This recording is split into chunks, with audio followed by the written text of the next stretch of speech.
Hello, today we are going to be talking about electric vehicles in the state of Washington.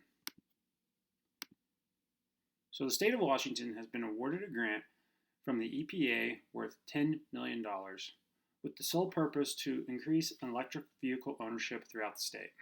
But before processing the grant, the EPA wants to see how the state plans to use the money. So, the state of Washington has decided to develop a data driven plan to show how they will effectively spend the money. Now, when talking to consumers, the two largest complaints about electric vehicles is one, there's a lack of infrastructure, and that if you leave your house, you could get stranded because your battery will die and you won't be able to find a charger. And two, that they are expensive and also often viewed as luxury vehicles and not accessible to the common person. So, we will look at how we will address both these issues with the grant. So, taking a quick overview of ownership throughout the counties, we can see that the west side of the state has higher rates of ownership than the east side near the Seattle metro.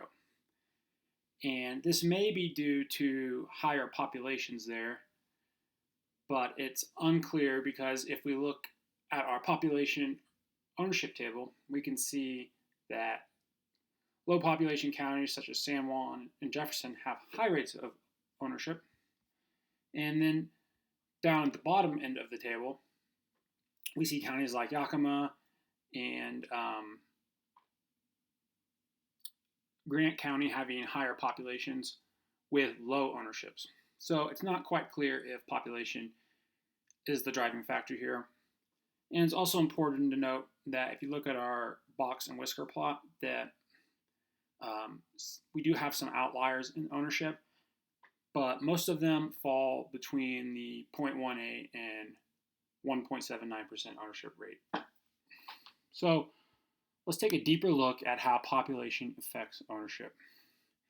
And it does appear that as population goes up, ownership rates go up. But when we look at our box and whisker plot below our scatter plot, we see that there are some really heavy outliers on the large populations counties. Most notably King County with over 2.2 million people. And the median population for a county is only 65,000. And majority of the counties fall between 20,000 and 290,000. So we do have a lot of variance in populations. So let's kind of look at some other factors here and try to boil this down. So we did some correlation calculations and with the available variables we had, and we found that per capita income has the highest correlation to ownership. And following that, the total charging stations in a county has the second highest correlation with ownership. And this is good news for us because these are the two areas that we want to target with the grant. And we also went ahead and built a regression model for charging stations showing how they would affect ownership. And we found that with our model that for every charging station built, we could expect to see an increase of 31 electric vehicles per county. So knowing that, where do we want to build our charging stations? When we look at our map of stations per capita for the counties, we see that the trend of the West Coast is not as strong as it was for ownership. We still see some darker counties on our map, but it's more randomly distributed. But then we also notice that we can see that Ferry and Garfield County have 0 charging stations throughout the entire county. So they seem like good candidates to build charging stations in. But we also noticed that Columbia County, which has similar populations to Ferry and Garfield, has the second highest stations per capita, yet it has one of the lowest ownership rates at only 0.35%. So it's not really clear if building charging stations in low population counties is a good idea. So we'll take a deeper look at charging stations in low population counties.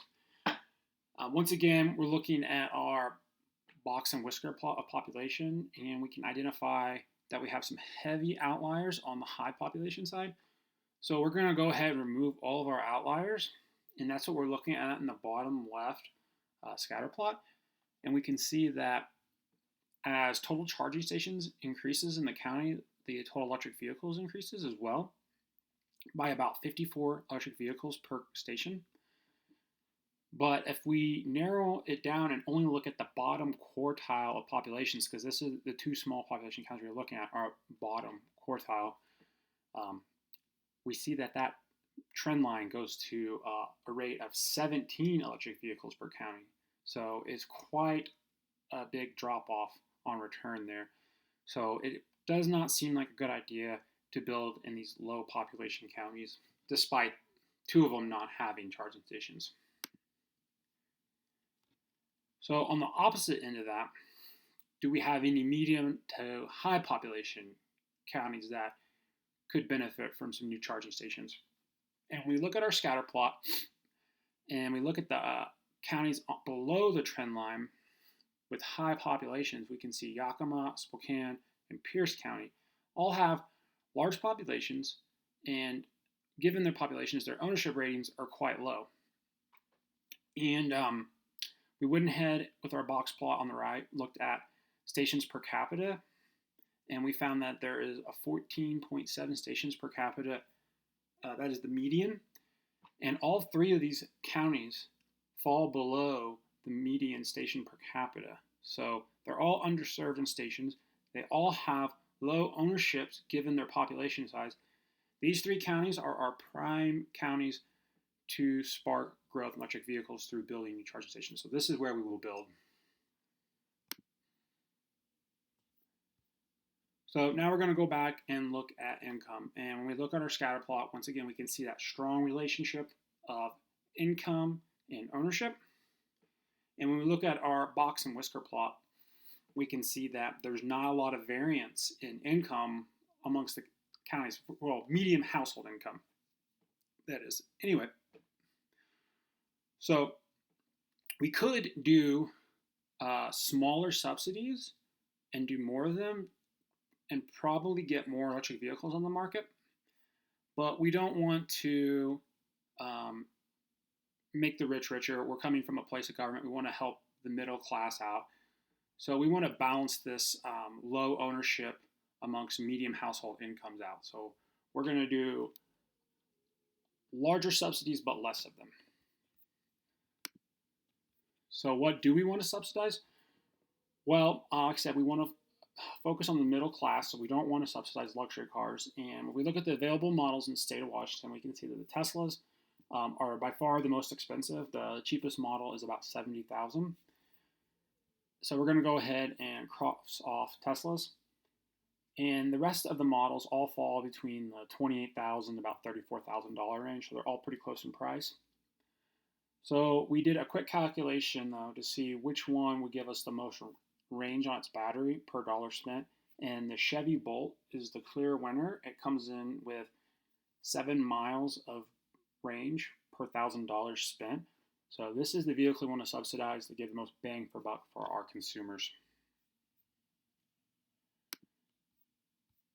So we know we want to subsidize the Chevy Bolt, and we want to do large subsidies so we can help the middle class out. How much should we make the subsidies? Well, we can see here on our histograms that about 3.7 million people live in a household with about 40 to 55K. So we believe that a fair subsidy would be about $10,000 per car, and this is with consulting with some financial advisors on what a reasonable car payment would be for someone in this price or this income bracket. So using that number, and if we use $9 million of the grant, this would result in 900 new electric vehicles in the state of Washington.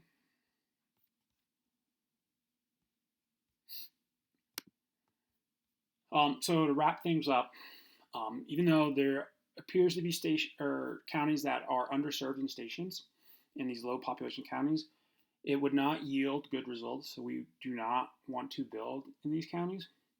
Instead, we want to build charging stations in Pierce, Spokane, and Yakima because they are underserved in their stations per capita and they have low ownership for the population, so they are primed for growth.